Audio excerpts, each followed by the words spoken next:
What happens when your survival world is one single biome? Travel thousands of blocks and it'll always be the same. Well, in this video, I'll be exploring 5 different single biome worlds, surviving and building the most beautiful starter base I can in each. But to add on to the challenge, we're going to be playing this in ultra hardcore mode. That means no natural regeneration, and if we die, we lose the world forever. So to begin, I opened up a world with only mushroom fields, an extremely requested but different challenge than the jungle we did last time. At first glance, the mushroom fields seem like they'd be incredibly simple. I mean, no mobs are going to spawn, and there's food everywhere you look. But remember that this challenge is not just about surviving, it's about thriving. We have to build a really cool starter base, and unless we want this thing to be made of dirt and sand, we're going to need to get geared up and acquire some harder to get materials like diorite, iron, or deep slate. But again, I chose the mushroom fields very specifically as the first biome. Do you see any wood in sight? No, the answer is no, you don't. And as many pointed out in the last single biome video when I was doing the desert, we could always wait for a wandering trader to just come around and trade for saplings. But that would take ages and is completely boring, so I'm not doing that. Our only realistic option is to find a mine shaft down below in the caves without any tools. Of course, there's no mobs, but it's not like navigating a cave in ultra hardcore mode is easy. Luckily for me, the second cave I explored, just 6 minutes into exploring this world, I found something. No way. No way. Is that what I think it is? Oh my gosh. Yes. After getting basic tools, I heard something I didn't expect in the slightest. I definitely hear spiders. So that means they can spawn from those spawners. So I actually didn't know this, but cave spiders spawn in mushroom fields. I thought all these spawners were like disabled in the mushroom fields, kind of how mob spawning is disabled. Anyways, gearing up from this point was pretty easy. When there's no mobs, it's actually pretty easy to go caving. Then I found a dungeon, and this was actually really lucky. Wait, no way. This is a zombie spawner. All right. 2 golden apples? Are you kidding me? Bones? No shot. Remember, there are no mobs in mushroom fields. It is impossible for skeletons to naturally spawn. Our only chance at finding bones was getting lucky with a dungeon chest or spawner like this. So now that we have bones, we can actually craft white dye, which gave me an idea for our base. It was time to get out of the cave and start building, but no. Dang it. No, dang it. That really sucks. Luckily, no big deal, since I had golden apples on hand. When I got back to the surface, it hit me just how few blocks we have to work with. A few people in the last video said I had an over-reliance on concrete when building, which I agree, but in the mushroom fields, I really don't see any other way. Since we have bones to create white dye, I figured our best use of this was to craft some white concrete powder, mix that in with diorite, and use that as a texture for a sort of fantasy mushroom style house. I thought of incorporating the wild mushrooms nearby, maybe getting silk touch for the blocks, or using it as the structure itself, but ultimately I thought it would be more tedious and not really create a cool build. So of course getting a bit of diorite, a bit of granite, and some gravel and sand so we can make that concrete powder. Building the mushroom itself wasn't actually too bad. I got to work crafting up the stem of the mushroom, and something I realized earlier is we have all these firefly bushes spawning in the rivers, which I thought would make for a cool effect on top of the mushroom, so I gathered some of those. Then 10 or so minutes later, we got ourselves a fully built up mushroom house. Let me give you the grand tour of this incredibly spacious masterpiece. All right, well, here's our mushroom base. Let me give you a tour. So we walk up here and we've got this. It's very decorated interior wise. Look at this beautiful interior. We've got a chest full of random junk. I guess I could plant some glowberries. There we go. That's kind of pretty. And when it turns night, you get this really cool effect from the firefly bushes. Moving away from this fungal paradise completely unscathed for now, we're conquering a new set of unique challenges in the greenest biome of them all. The Lush caves seem like this vibrant, inviting place, but it's actually really tough to traverse by foot. One misstep and you can end up in the water with a skeleton and a creeper, which would spell game over. Not to mention the lack of food, since we basically only have glowberries and rotten flesh to survive on. Oh, and yeah, this isn't underground. When you generate a single biome world, cave biomes extend all the way to the surface. Essentially, Minecraft's 1.18 update changed a lot of the ways single biome worlds were generated. So that's why we're ending up with cool landscapes like this. Luckily, early on I was able to find a tree and a nice stack of glowberries, so that guaranteed tools and food at least. And so after I got stone tools, I was pretty lucky to find some iron in this cliffside too. The iron early on is actually crucial, since now we can craft a shield. Now of course, I could just avoid the mobs if I tried hard enough, but avoiding the mobs won't be an option. Let me explain. Kind of like the mushroom fields, we don't want to just build out of clay, dirt, and moss. We're going to need to get resources like stone and wood. In the caves, there's numerous mobs that could sneak up, and we have little room for error playing on ultra hardcore mode and traversing this terrain. But also, if we want wood, we have no choice but to bone meal the azalea bushes. Interestingly, azalea bushes will never naturally grow into trees. You have to bone meal them. Of course, we could travel thousands of blocks and find the random single trees like the first one we found, but that would take way too much time. And also, traveling at all is risky, so we have to fight skeletons in order to get bones. It's non-negotiable. That's why the shield is just so important. Nothing really useful was inside the chest, so I opted to find a cave as it would ironically be safer than above ground. Yes, yes, yes! Was that 2 string? Okay, that was 2 string. Killing that spider's huge because now we have access to a fishing rod, which means if we can't find glowberries or kill any zombies, we always have a food source. I was also able to nab some iron from this cave, although it wasn't a majorly impressive cave to be honest. Oh, okay, that was, I don't even have words. Okay, and you see, this is why the shield is so important. When it turned day, I continued exploring. I really wanted to build base, but we just don't have enough resources to get started. I found another ruined portal and decided to dig around for the chest after I couldn't find it. Oh, no. You're kidding me. I have to get water. I'm losing so much health. Oh my gosh, no, I was so careless. Dang it. Really, you're kidding me. There's no, oh, there's a chest. Okay, there was one. And a golden apple. Oh my gosh. It's a really, man, I don't know how to feel about that because I did get a golden apple, but like at what cost, you know? Again, to avoid the dangers of the night, I opted to go into a cave as we needed resources from it anyway. There are 3 things I really want. String to make a bed, lapis to use as dye, and diamonds for protection. Luckily, the first thing actually came quite easily. Mine shaft! Oh, this is big. This is big news. I was feeling pretty nervous on such low health, but the golden apple gave me a little reassurance. With a bit of stealth, I got all the string I needed to make a bed, meaning the nights would no longer be a threat, for now at least. This cave ended up being pretty huge, so the hunt for the other 2 items was on. Okay, lapis and diamonds. That's really good. We do have a zombie coming after us, but let's get this up.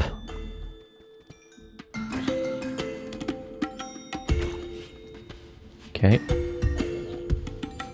Nice. 4 diamonds. Okay, good. Nice, that's good.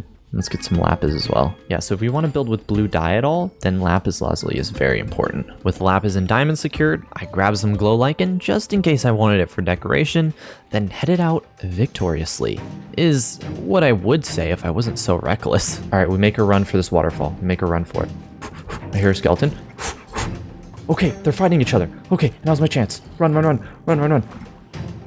Oh, am I good? The Lush caves are actually deceptively resourceless. I mean, sure, they're pretty, and we have some great blocks like moss and glowberries, but the list runs out there. Actually, in most single biome worlds, we have access to oak wood, clay, and water, which is basically everything this biome was made of. So our house isn't going to have an immense amount of block variation, but I still think we can make something cool. You see, when I first opened up this world, my first thought was how this place looks like a terraced rice farm. These places are popular tourist destinations around the world, and it's pretty easy to see why. The Lush caves match this unusually well, so I decided to build a nice farmhouse atop this hill here for my terraced wheat farm. Soon, we'll be able to enjoy these sunsets with a roof overhead. I made the base out of some simple materials like mossy cobble, granite, and dirt, and I was glad to have killed so many skeletons in that cave because this farmhouse ended up requiring a lot of wood. Why did I build the walls out of oak logs? Great question that I don't have the answer to, but the bones were multi-purpose since I also used them to stain the windows white. The only issue is that these bones I had gathered were finite. Even though I was composting all the random Lush cave materials, I simply couldn't get enough bones to get enough logs. It was a literally vicious cycle because when night struck, I couldn't sleep nice and safe in my bed. I had to go out and kill skeletons. It was risky, but it was going to be totally worth it, as long as I didn't take any damage.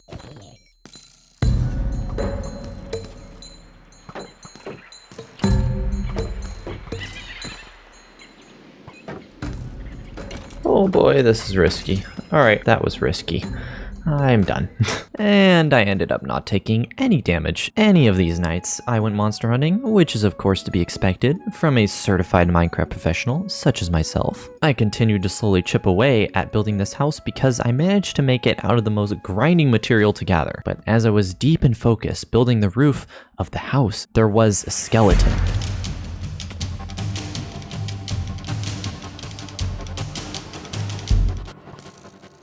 I completely forgot to light up the inside of the house, and mobs were stacking up incessantly. See, I was watching a show in the background, oblivious to the sounds below. I covered myself in moss and waited for daytime, so I could let the zombies burn at least. Then, in the morning, I safely wiped out the monsters and placed down torches to prevent this from happening again. Luckily, the rest of the base was smooth sailing, and I was able to successfully complete the rest of the structure. Anyways, I'm so glad I found those diamonds in the cave earlier. We may be finishing on just 2 hearts, but my goal of completing the base was all but achieved. And it's not like we have a massive field of wheat or anything, but we do have something at least. And I think it adds to the overall aesthetic meaningfully. I'm tired of not having blocks to build with, so let's go to one of my favorite biomes in Minecraft, the eroded Badlands. This biome, of course, has a lot of blocks to choose from. I think we could go pretty unique with the starter base in this biome, but first things first, we've got to find wood. Just like any other biome, and in any Minecraft world, we rely on getting wood first thing. The eroded Badlands spawn with these dark oak mine shafts everywhere, luckily, so that's no big deal. Oh, are you kidding me? I didn't even run into that cactus. I call scam. Oh, well, there goes half a heart. This biome should be easy as long as I don't keep doing that. It took a while to get to the stone layer for some reason, so my wooden pickaxe actually almost broke, but got there in the end, and with all the string from the mine shaft, I was able to get a fishing rod, so we never really have struggles for food. I also got a pretty lucky rune portal chest, nabbing 2 golden apples to really make me feel safe. It wasn't long before I found a spot to settle down, but in between, I found a couple more mine shaft chests, was able to get my hands on beetroots, which I got unreasonably excited about. Another golden apple. I mean, what? Beetroots? Yeah, that's insane. That's absolutely insane, actually. Grabbed a little iron from a cave, then it was base time. And by base time, I mean going immediately directly without hesitation to a cave again. Because in a single biome world, there is no starter base without heading straight for a cave to gather resources. I think that's one of the most obvious things I'm doing in every single one of these worlds. Luckily, just needing a bit of stone and dirt, nothing crazy. Of course, the main draw of the eroded Badlands are these spikes of terracotta, since it's going to add a lot of color to the base. Just to give you guys an idea of what we're working with, I made this base layer, the floor plan if you will, and what you'll notice is we basically got 2 circles and a worm. You might be asking yourself, what the heck is this guy planning? Which is a totally reasonable question. What? Did you expect there to be like a conclusion to the sentence? Like me answering that question? Because no, you should always be questioning what I'm doing. Off I went to gather not enough terracotta, then into the caves to gather not enough granite, and finally heading back to the base, forgetting I need to grab Tough. My plan was going flawlessly. Anyways, there I go, working on the rest of the structure. And you may come to realize that this isn't a really normal looking starter base. I wanted to go for a bit of a Star Wars inspired, sort of Tatooine looking abode made of terracotta and stone. See, it's not just about block limitation that harbors creativity in your builds. I think the shape variation also matters. So next time you're building, give it a different shape. See what works and what doesn't. It's fun, and you'll learn a lot more that way. Back down to the caves, I go to grab Tough with a little bit more terracotta gathering. By the way, my hit points haven't really dropped much this playthrough, except this one time. Oh, no. Oh, that was such an... Oh my god, I'm an idiot. Alright. Oh, eating a golden apple. Yeah, I fell off the building. Oops. Luckily, we have golden apples for these occasions, and honestly, it was a pretty risk-free biome, all things considered. About 30 minutes of building later, though, and we have ourselves a completed build. Let me give you the grand tour. Alright, and our cute little base is done. We actually are able to finish this on full health. If I just eat up these golden apples, then we're gonna have enough regeneration to get all the way to full health. Awesome. Yeah, I mean, that's pretty rare on an ultra-hardcore world. No interiors. That would just take way too much time. Yeah, I mean, we got a little bit in here. You know, that's the little storage closet. Then out here, we obviously have the garden with the beetroot seeds and melon seeds we found in the mine shafts. And then if we walk up these stairs here, got just a barrel of just random junk. And then down here, undecorated interior. Not gonna lie, the eroded Badlands were easier than I expected, but in this space is pretty unique. I was really happy we could use a lot of the blocks. I knew the eroded Badlands weren't actually going to be super hard, so I was glad to make a pretty unique base. Could I have used more terracotta? Sure. Did I neglect a number of unique items this biome has to offer, like red sandstone and green dye? Totally. Though the goal is starter bases here, so all in all, pretty satisfied with the end product. Now the Badlands are probably pretty hot, but what if we cranked up the heat even more? The Soul Sand Valley is really hot and really desolate. Not only that, but it spawns with ghast and skeletons. Not ideal at all for an ultra hardcore playthrough, so it should be challenging. Let's generate that single biome world and... Alright. So, okay. Alright. I hear you guys. Wow, we don't catch a break at all. Okay, so here's the thing about single biome worlds. They only ever affect the overworld. So if we generate a single biome nether world, we don't actually spawn in the nether. The overworld becomes this cursed wasteland. However, I have a plan to turn this into our advantage. Okay, let's get to business. We're going to need 3 items: blaze rods, glass, and gold. To get the gold, we can go to a bastion remnant, which might seem like a stupid idea since I literally have nothing and I'm already getting damaged by these ghast. Like, how am I going to survive one of Minecraft's most difficult generated structures? Easy. Everything inside becomes zombified and is passive until I attack them. Even better, we can loot all the chests without any concern. This is how we're going to get OP in this world, and we already got gold, so that's one off our list. The next item to get is blaze rods, and on ultra hardcore, that's definitely not an easy task, especially because we don't have any wood, and so we can't craft a shield. I looted another bastion along the way, and then swam across the water to reach this absolutely broken nether fortress. Like, look at all this cursed water, it's so weird. I took a little bit of damage from this blaze. It didn't drop a blaze rod, but I spotted the blazes that would be my rivals. Okay, one of these guys has to spawn. Oh, hello.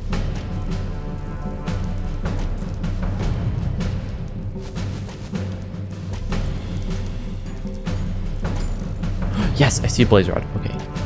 Yes, go, go, go. Okay, blaze rod. And blaze rod, that's all we need. We just need 2. Okay, now all we need to get is glass, and, well, that's kind of the biggest problem. Or it would be if there wasn't an even bigger problem that has been right in my face the whole time. There is no wood. This isn't like previous times where we don't have wood, but there happens to be a mineshaft below. No, there are no generated structures below the surface. Unless we waited potentially hours just to maybe get lucky from a wandering trader, then wood is quite literally impossible to acquire. I thought maybe there's something I'm missing, so I went to the nether and thought there's a chance that piglins would drop something to help me. Guys, I'm gonna be honest, I don't think...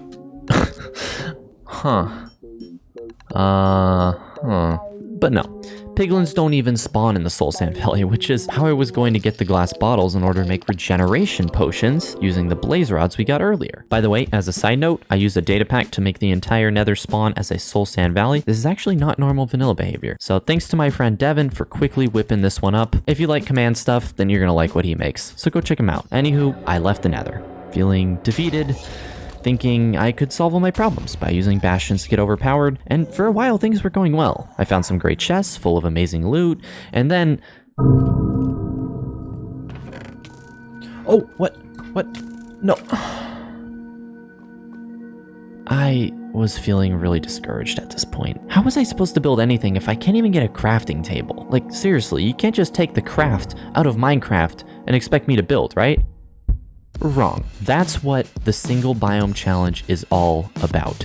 We can overcome this. And you know how we can overcome this? By being wrong. That's right, you got fooled, or maybe you didn't. I actually got fooled. There is a way to get wood without a wandering trader. What we need to do is find a certain type of bastion chest. There's 4 types of bastions, and one of them is called the Hogland Stables Bastion. The chests in the lower area of these bastions have a chance to spawn with crimson fungus and crimson nylium. If we get our hands on the mushroom, we can bone meal it to get wood, but in order to bone meal it, it has to be on a nylium block. So off I went, exploring bastion after bastion, even finding some pretty insane loot. All right, cool. Oh my gosh. Are you kidding me? Don't get me wrong, the insane loot is cool and all, but we need wood because with it we're allowed things like stairs and slabs, as well as infinite regeneration. It's simply too irresistible. And the only path forward, at least I saw, was finding these 2 items. Yes! Yes! This is what we needed. This is what we needed. Oh my gosh, I can't believe we got it. This is it. All we need is Crimson Nylium now. Of course, I can't pass up this opportunity to gather more rare loot. I mean, it can't hurt, right? What just hit me? Oh gosh. Oh, I'm dead. I'm dead. I'm dead. I'm dead. I'm dead. I'm dead. I'm not dead? By some stroke of luck, we're being allowed to stay alive in this world. It's like the game realized I had been going through enough already and just decided to let me have my win. All we need now is the Nylium, and I spotted the perfect bastion to go get it.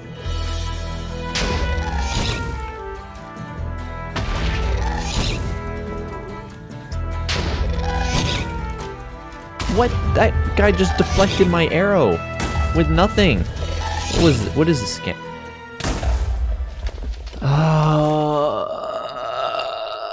So we're gonna just pretend that last one didn't happen.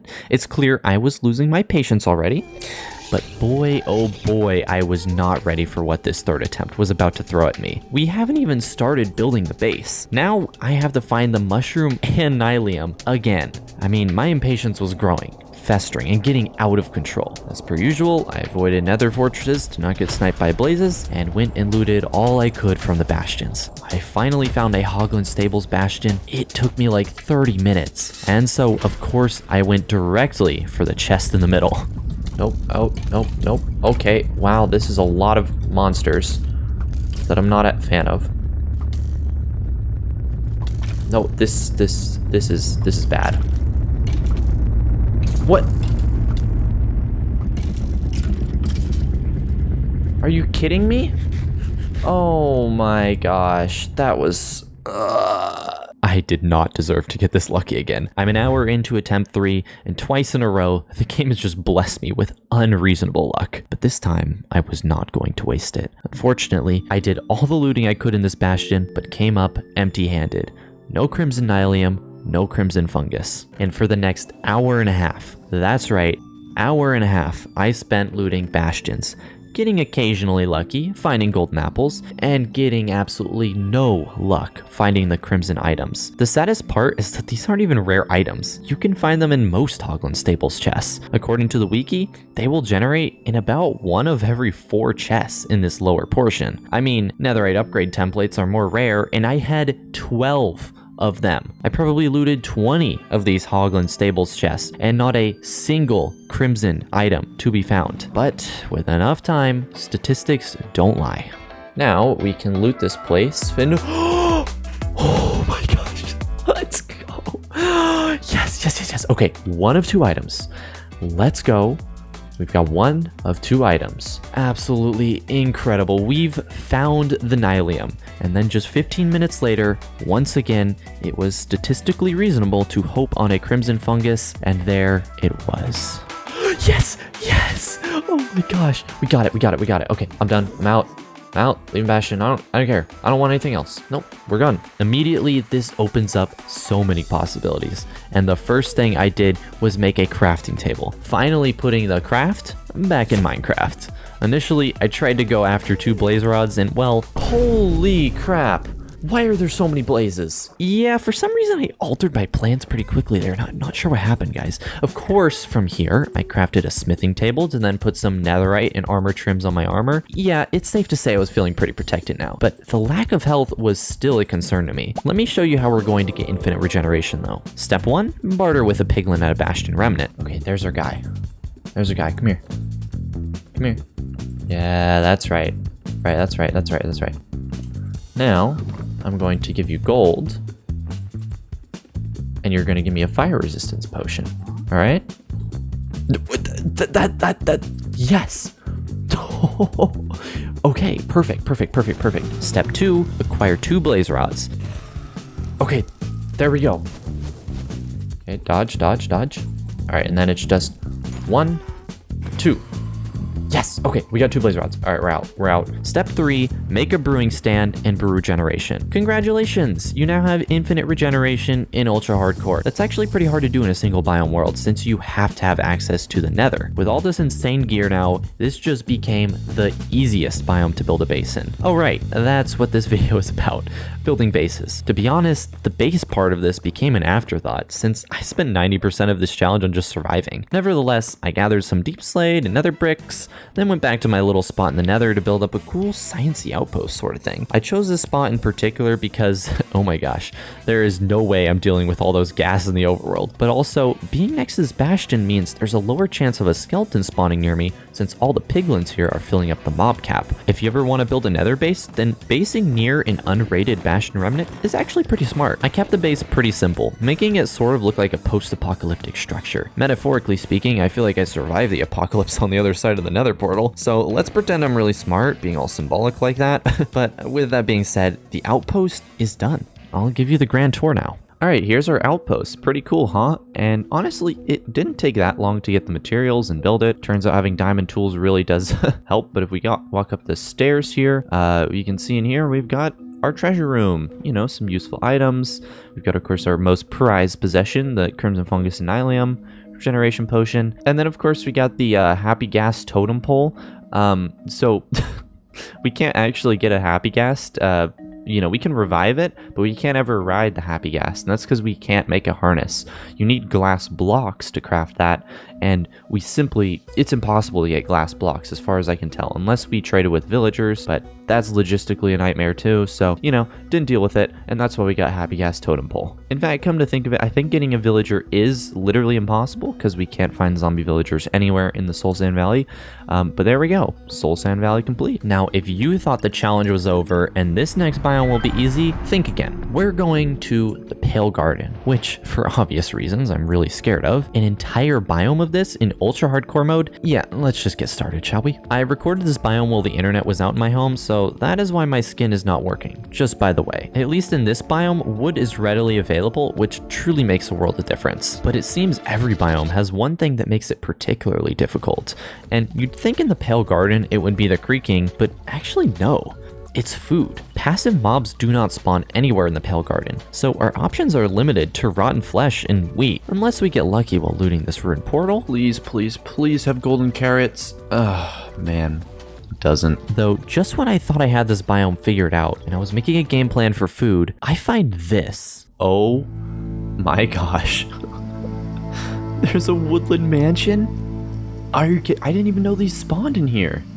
What? This completely altered the trajectory of my progress, as I recognized there was a possibility we could find food in the mansion, which would trivialize this challenge. I just have to be careful of any friends lurking in the corners, and of course the axe-wielding vindicators inside. Wait a second, this is wool. This is wool right here. Okay, if we use some of this wool, we can get rid of night. Alright, let's go. Now we don't have to worry about any creakings. Oh, this is huge. That was a major challenge of this biome, and now we just don't have to deal with it.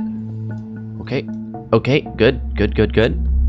Yup, we just gotta keep doing this.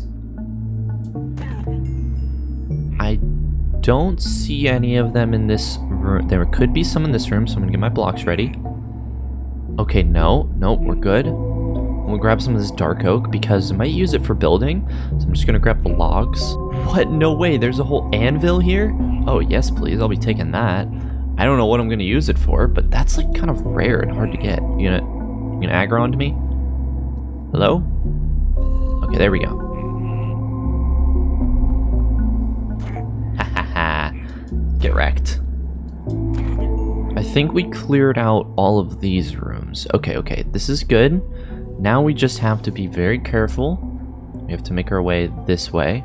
Okay, yep, there's a guy. Okay. Oh, okay, that was scary, but we got a chest here. Okay, rotten flesh, that's good. No, rotten flesh is good.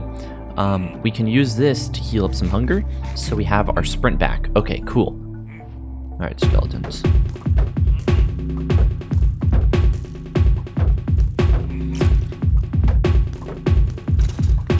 No! Oh, come on, I thought I got my shield up in time. Oh my gosh. Okay, run. Oh, okay, run. Okay. We're good. It was pretty unfortunate to get shot by that skeleton there. I thought I had outmaneuvered them using my shield, but I won't let that distract me from the rest of the mansion. There we go. Get destroyed. Okay. I hear one. Oh, okay. Okay.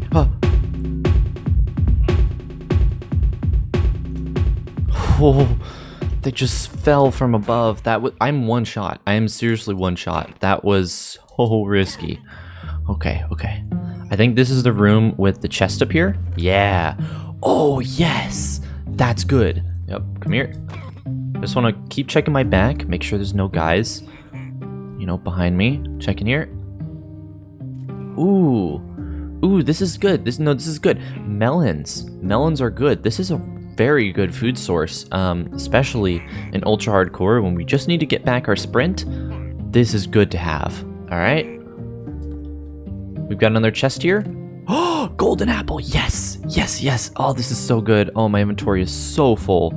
Wow, look at all these items. Oh, this is great. All right, and we got another loot room right here. Oh, 2 more golden apples. Let's go. Okay, that was so good. It's pretty incredible we were able to get out of the mansion relatively undamaged. At least we weren't dead, and that was something to celebrate. Not to mention the fact that we've got some new blocks to work with, like dark oak planks, which is always exciting. What better way than to build my mansion above their mansion?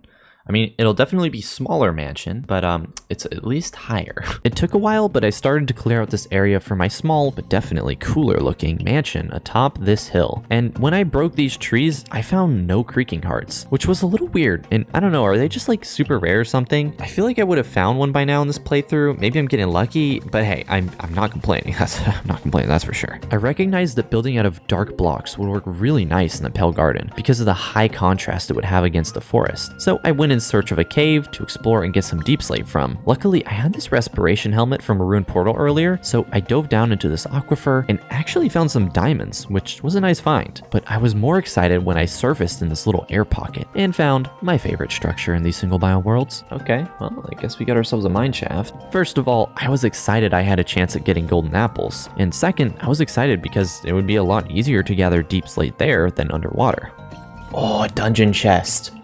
Oh man, do we risk it? Okay, but yes, we do risk it. What? There's 2 dungeons right here, right next to each other?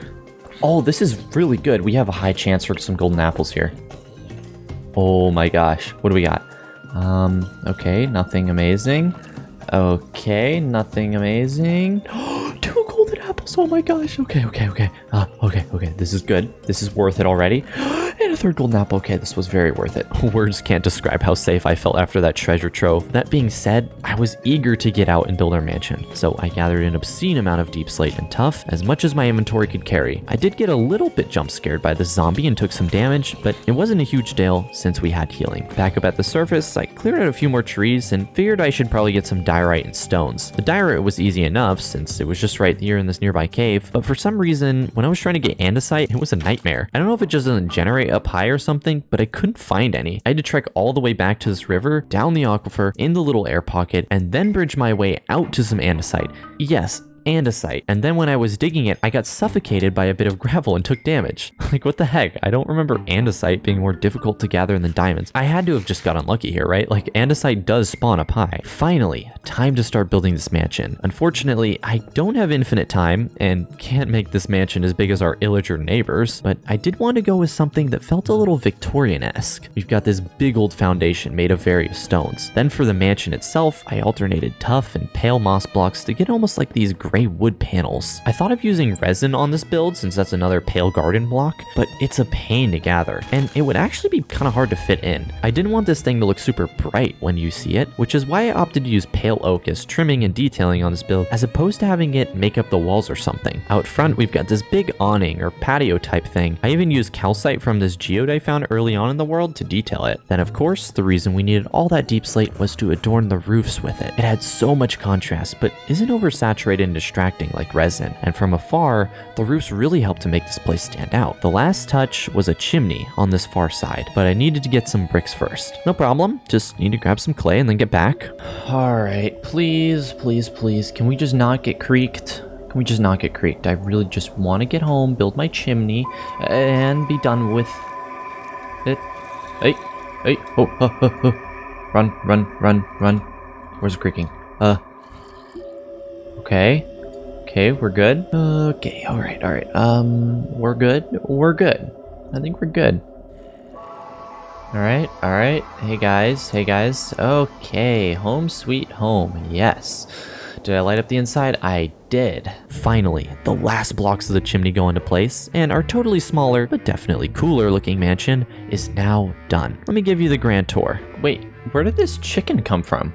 Passive mobs can't spawn in this world. Wait, that can only mean one thing. There was a chicken jockey, and this chicken spawned from that chicken jockey. Oh, that's so cool. Miss Cluckers the first, because this is the first chicken in this world. All right, Miss Cluckers the first. Anyways, I think it's time we give a tour of this mansion, and well, it's a mansion with one room. As you can see, this was very, very much an artistic choice. Totally not out of laziness. Totally. Then we got the front awning, a patio deck kind of thing out here. It all wraps around here, and we got another little staircase. Oops, I'm missing 2 stairs there. Let me go grab those. And there we have it. Our mansion overlooking the inferior mansion. Miss Cluckers the first. Do you like it? Yeah, well, take that as a yes. Those last 2 biomes were really hard, but today we conquered 5 different single biome worlds and built a base in each of them. What biome should I do next? And did I miss anything important in any of these? Be sure to let me know. I read all the comments. But with that, thanks for watching, and I'll see you next time.